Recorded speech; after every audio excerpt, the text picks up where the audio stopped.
விவசாயியோட நெல் வயல்ல ஒரு சிட்டுக்குருவி கூடு கட்டி குஞ்சு பொறிச்சு வாழ்ந்துச்சான்.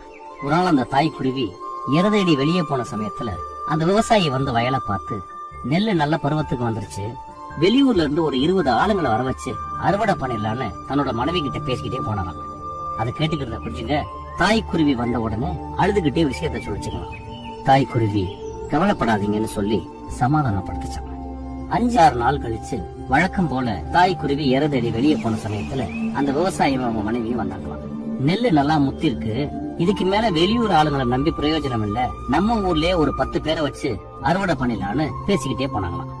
அதை கேட்ட குஞ்சுங்க தாய்க்குருவி வந்த உடனே அழுதுகிட்டே சொல்லிச்சான். அப்பவும் அந்த தாய்க்குருவி கவலைப்படாதீங்கன்னு சொல்லி சமாதானப்படுத்தி தூங்க வச்சுச்சான்.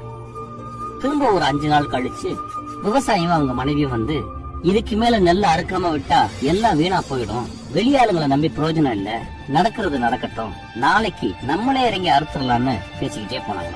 தாய்க்குருவி வந்தப்போ குஞ்சுங்க இந்த விஷயத்த சொல்லிச்சுங்க. தாய்க்குருவி பதட்டமாயி நம்ம உடனே இந்த இடத்த விட்டு காலி பண்ணி போகணும்னு சொல்லிச்சான். குஞ்சுங்க புரியாம பார்த்துச்சான். அந்த தாய்க்குருவி சொல்லிச்சான், ஒரு வேலையை செய்யறதுக்கு ஒருத்தன் மத்தவங்களை நம்பிக்கிட்டு இருக்க வரைக்கும் அந்த வேலை நடக்கவே நடக்காது. எப்ப ஒருத்தன் தன்னை நம்பி நம்மளே இறங்கி செய்யலான்னு முடிவுக்கு வந்துட்டானோ அதுக்கு மேல அந்த வேலை நடக்காம இருக்கிறதுக்கு வாய்ப்பு இல்லைன்னு சொல்லிச்சு.